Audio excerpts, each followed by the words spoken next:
aspiring photographer. I'm 21 years old. I'm from University of Santo Tomas. I studied fine arts advertising. So first of all, what I wanted to discuss right now with Slam is about bullying. It's a very, very hard thing, and some people don't think it's difficult. Some people think it's nothing, but once you're in that situation, it's actually a lot harder than you think, especially if you don't have the emotional support that you need.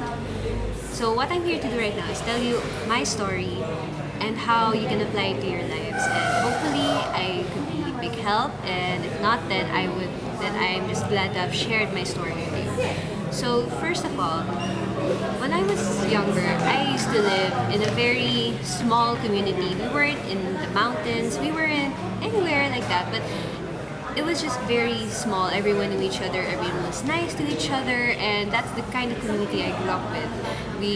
No one cursed, no one swore, nothing. And so when I moved to Makati, it was very new for me because I came from a school where it was new, so there were only 8 of us in the class. From a jump like that to a new school, which there were 35 of us in a class or even more, and there were a lot of sections, and I wasn't used to it, and I speak English a lot, and I got teased when I moved to my new school because I spoke English well. Because not everyone in my old school could speak English that well, and they called me Conyo, they called me Filingera, whatever they could call me. It started from there, and then eventually they started making fun of my last name, Cornejo, because it sounded like Conejo, Corneto. So sometimes when I would enter the classroom, they would say, "Hey, Conejo," or "Hoy, Corneto," or they would hum the tune of Corneto.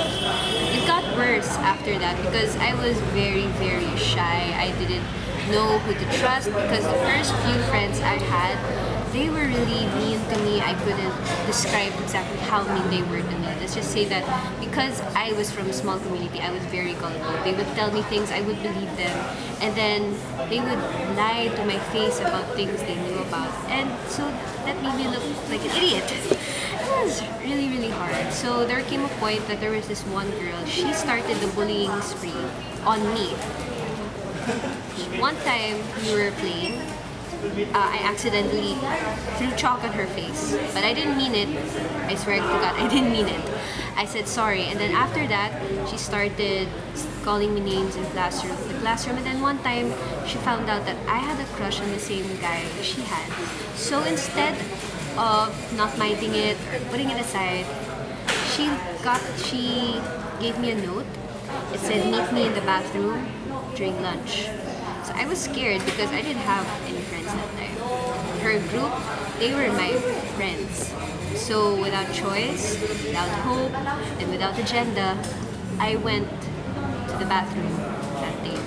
What scared me the most was that there were like 5 of them were staring down at me. They were saying that that we should fight for the guy, but it was very immature for me because it was just a crush. What was I expecting? I wasn't expecting anything. Hell, I wasn't expecting to be bullied like that. So what happens, like, some of them started pulling on my hair, some of them even poured water on my face. I couldn't do anything. I didn't tell my mom, I didn't tell anyone. I was scared.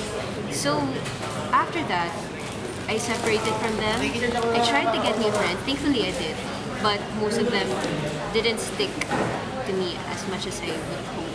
So come high school, I was still a very, very strange and weird girl. I really was. I was awkward, I was quirky, and so what happened is that I was and I am still very into anime and manga. I love anime and manga. So I wanted to become a manga artist, Japanese comic artist. So I used to draw a lot in classroom, during free time, during class, during when I do my homework, I keep on drawing. And so I was, again, quiet, sitting in the corner, not talking to anyone at all. So that got worse. Bullying got worse. People were still calling me names, not behind my back anymore, to my face. They would call me mean names during class activities, and I wanted to do more than I could. I pressured myself that, hey, I can do well in my studies. And I did for a period of time. I really did. I was in the top 10 of my class. But then there were these bunch of people, girls specifically, who started calling me very mean names again. They started calling me a bitch. I'm sorry for the word. They started calling me a bitch. I don't know why. And then I think it may be because I was sort of like an achiever, and because I love to read books. They tease me because I read books in class. Unbelievable, right? They tease me for reading books.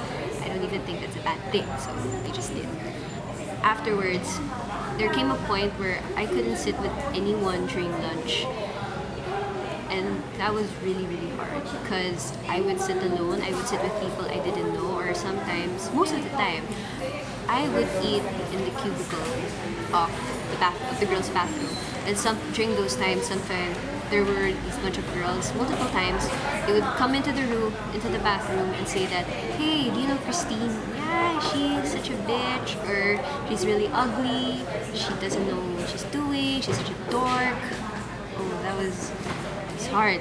And there were multiple times where I wanted to give up because I didn't have a friend. I didn't have any single person I could depend on.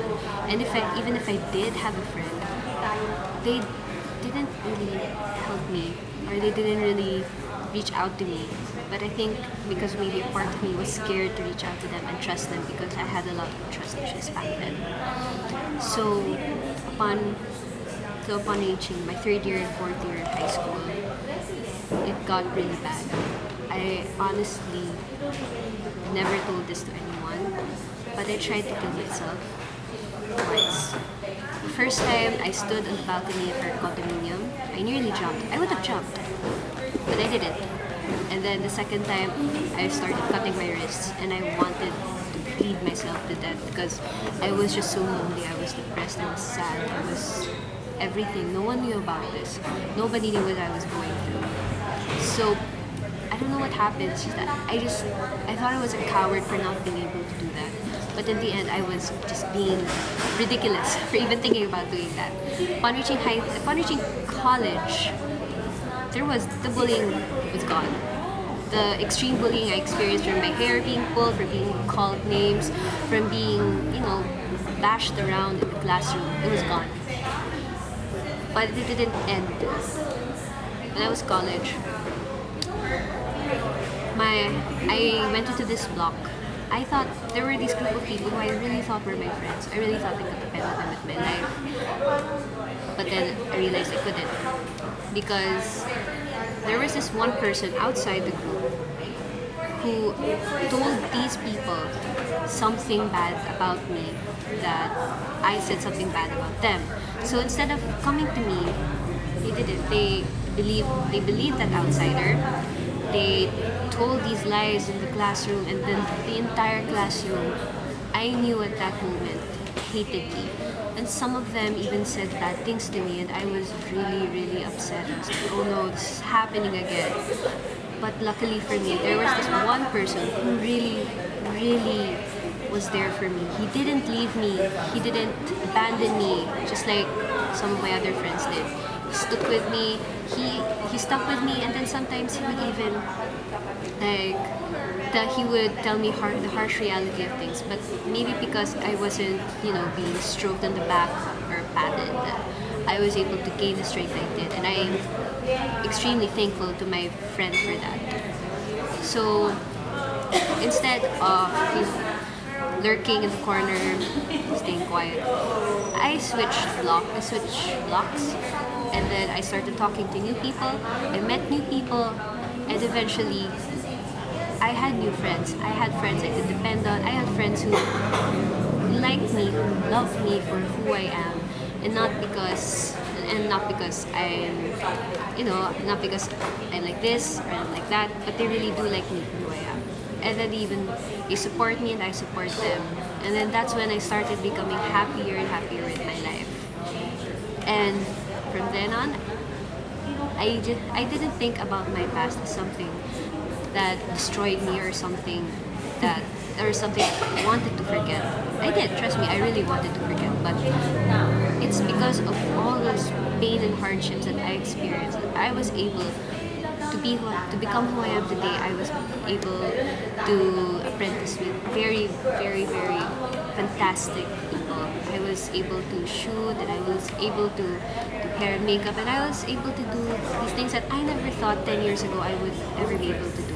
And I'm really thankful to, you know who you are, to all those people who called me names, said things about me, and who would do such horrible things to me. You know who you are. I actually thank you for that, because now I am strong enough to go through life, and because of you guys. Thanks for that. Now, the question is, how did I apply this to photography, or how did I apply this to my love for fashion? It started when I was a kid, like in high school. I loved to draw. I loved to draw a lot. So when I drew these people or these characters, I noticed that I was more concentrated on the clothes. From there, I thought I wanted to become a fashion designer. Then I realized I didn't want to learn how to sew. I was very lazy to sew, so I thought I wanted to become a fashion stylist. And then from then, I had no idea that photography was a job. I didn't think you could make a profession out of that. And then one day, I met my present boyfriend right now, and he lent me his camera one very fateful day, and that was it. I realized I wanted to do photography. I realized that was what I wanted to do. And from then, I learned a lot from my professors. And then before I graduated, well, I'm not going to graduate, but I interned with several people, with fashion stylists and photographers, namely fashion stylist Jir de Makutak. And then recently, I've assisted Trisha Gosing-Shan, the famous blogger, fashionista, and photographer. And then right now, I am an apprentice for Boteca Studios under Bao Mauricio. And now I am currently one of the new photographers for Slam Productions.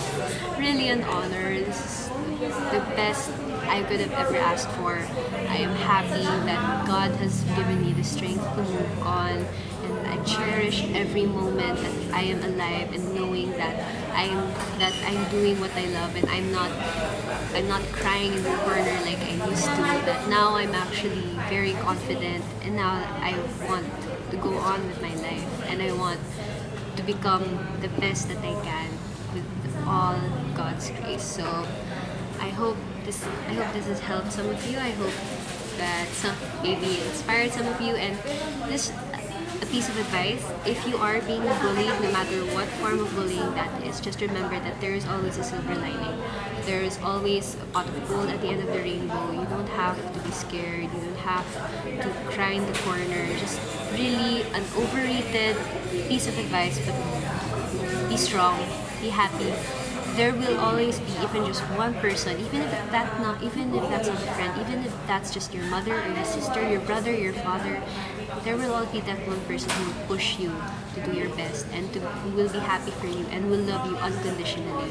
Just believe in that one person, because that one glimmer of light can give you so much more. So I hope that helped. Thank you very much, and have a great day. Bye.